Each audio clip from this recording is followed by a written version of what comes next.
Hello friends, అందరికీ నమస్తే. Welcome to our channel. ఈరోజు మన వీడియోలో శ్రావణ మాసంలో వచ్చే పంచమిని నాగుల పంచమి అని అంటారు. ఈ నాగుల పంచమి రోజున చేయవలసిన పనులేమిటి, చేయకూడని పనులేమిటో ఈ వీడియో ద్వారా తెలుసుకుందాం. శ్రావణ మాసం ఆధ్యాత్మిక మాసం, చాలా పవిత్రమైనది, ప్రత్యేకమైనదిగా పరిగణించబడుతుంది. ఈ నెలలో చేసే పూజలు, వ్రతాలు అత్యంత ఫలవంతం అని నమ్ముతారు. శ్రీహరి జన్మ నక్షత్రంలో ఏర్పడిన ఈ నెలలో శివపార్వతుల పూజ కూడా విశేష ఫలితాలను ఇస్తుంది. శ్రావణ మాసంలో శుక్లపక్ష పంచమిని నాగపంచమి లేదా నాగుల పంచమిగా హిందువులు జరుపుకుంటారు. స్కంద పురాణంలో నాగపంచమి విశిష్టతను సాక్షాత్తు ఆ పరమశివుడే వివరించారు.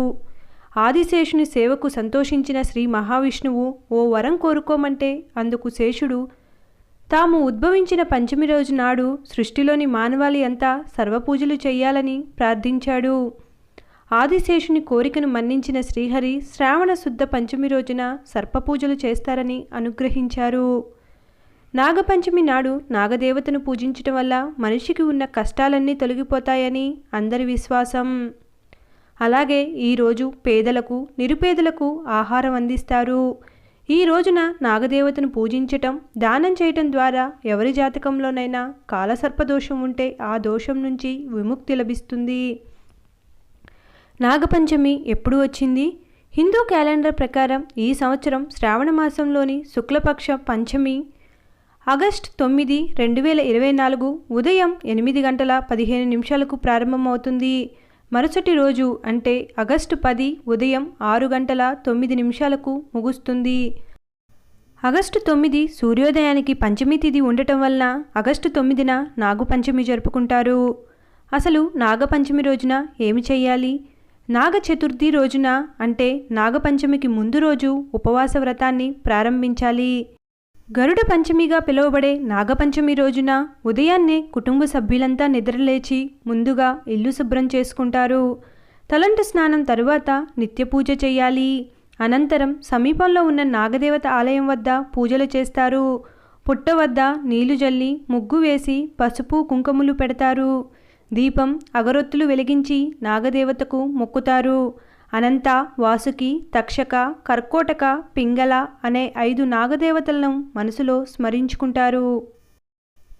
పాలు, పండ్లు, నాగపడిగలు, నువ్వులు, జొన్న పేలాలు, పంచామృతాన్ని నాగదేవతకు నైవేద్యంగా సమర్పిస్తారు. ఈ విషయాలను గుర్తుంచుకోవాలి. పుట్టలో పాలు పోయటం వల్ల ఆ పాలు పాములకు జీర్ణం అవ్వవు. ఈ కారణంగా అవి చనిపోతాయి. కనుక పాములకు పాలను నైవేద్యంగా పెట్టడం, పుట్టలో పాలు పోయటం మానుకోవాలని కొంతమంది సూచిస్తున్నారు. నాగపంచమి రోజున ఆలయానికి వెళ్ళండి. శివునితో పాటు నాగేంద్రుడికి పాలతో అభిషేకం చేసి పూజించండి. ఆలయంలో నాగేంద్రుడి విగ్రహం దగ్గర గిన్నెలో పాలు పోసి ఆ గిన్నెను నైవేద్యంగా సమర్పించండి. సంతాన భాగ్యం కోసం చేయవలసిన పరిహారాలు: ఈ పంచమి రోజున నాగులను పూజించి గోధుమలతో చేసిన పాయసాన్ని నైవేద్యంగా సమర్పిస్తారు. పగలంతా ఉపవాసం ఉండి రాత్రికి ఆహారం తీసుకుంటారు. నాగపంచమి రోజున నాగులను పూజించిన వారికి విషబాధలు ఉండవు. పవిత్రమైన ఈ రోజున సర్ప స్తోత్రాన్ని పారాయణం చేసిన వారికి ఇంద్రియాల వల్ల ఏర్పడే రోగాలు బాధించవు. సంతానం లేని దంపతులు నాగపూజ చేస్తే వంశాభివృద్ధి, కార్యసిద్ధి కలుగుతుంది. కాలసర్ప నాగదోషాలు తొలగిపోతాయి. నాగపంచమి నాడు ఈ పనులు పొరపాటును కూడా చేయకండి. నాగపంచమి రోజున భూమిని దున్నవద్దు, చెట్లని నరకవద్దు అని పురాణ గ్రంథాలలో చెప్పబడింది. భూమిలో పాము కలుగు లేదా పాములు ఉంటే హాని కలగవచ్చు. అంతేకాదు నాగపంచమి రోజున పదునైన కత్తులు, కత్తెర వంటి పదునైన వస్తువులను ఎప్పుడూ ఉపయోగించకూడదు. ఈ రోజున కుట్టు పని, ఎంబ్రాయిడరీ చేయకూడదు. ఈరోజు పాముకి హాని చేయకూడదు. ఈ రోజున పాముకి హాని చేస్తే అది సర్పదోషం, కాలసర్పదోషం వంటి లోపాలతో బాధపడాల్సి ఉంటుందని విశ్వాసం.